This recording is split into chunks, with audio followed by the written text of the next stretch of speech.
Out of gear. Now the momentum needs to come out of the machine to stop.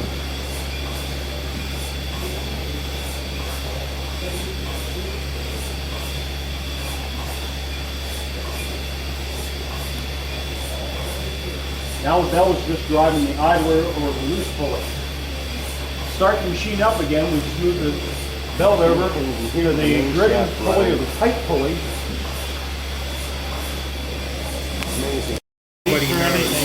Who built it? It was brought here secondhand from the Iron Works in 1882. They modernized something over there and they needed a bigger engine or didn't need this one anymore. Dave found a catalog of stationary engines, and by looking at the pictures in there and comparing them to the detail work on this, we think it was like an 1870 design. A lot of the engines in that book, they share details on different parts, and it's almost like there was a foundry that made planes. Oh yeah. And there was another foundry that made cylinders. Yeah. You know, and there might have been a half a dozen different companies that did each of those, and whoever was building these.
This belt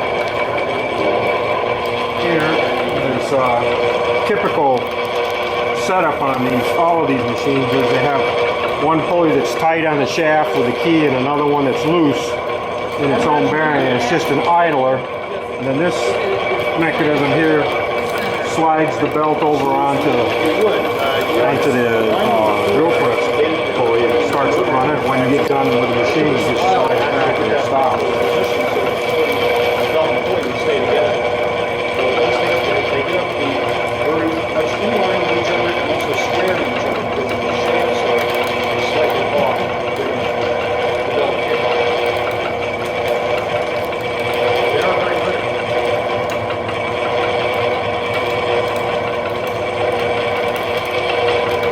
That's probably the best drill. Without even looking at it. It's very easy to take up the belt and basically cut off the last row. Every machine operator seems to have its own technique.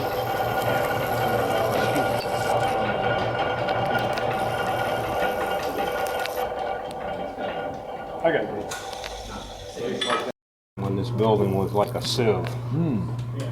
And we haven't got all that moved over there. Back over here, there's a portable locomotive. Through this long shaft on the other wall here, kind of looks like a roller coaster ride. So that's why we're not using that one right now. Move the next shaft up in the trusses, the next shaft up in the trusses, and down here.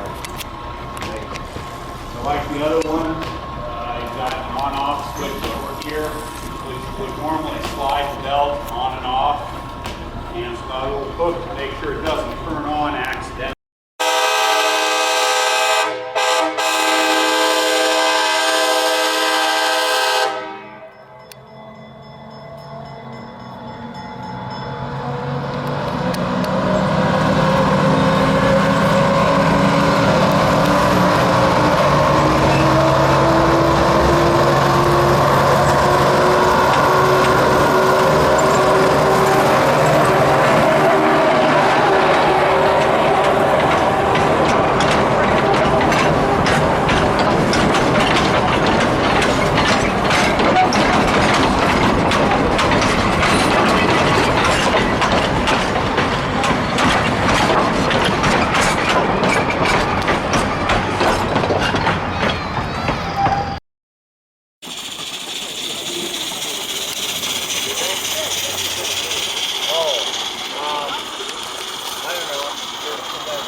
fact that we need to probably do a new valve rod on this thing is about the only thing.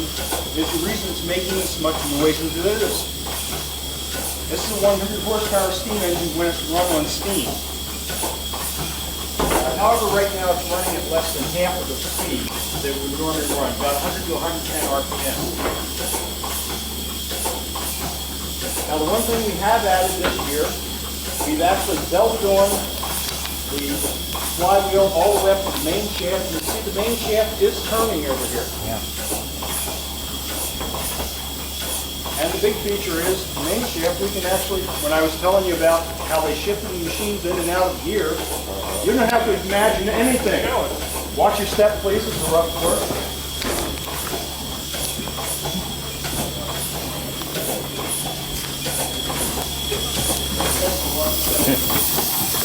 Those shafts aren't operational.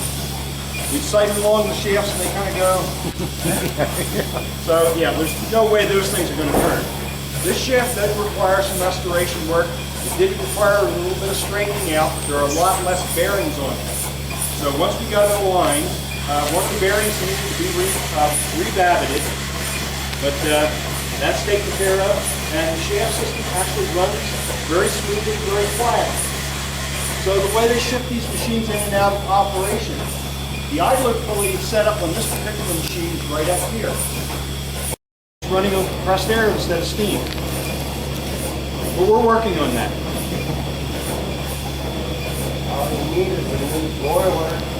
Well, we also have to do a little bit of work to the steam engine. You hear that noise that it's making, that there's a little leak around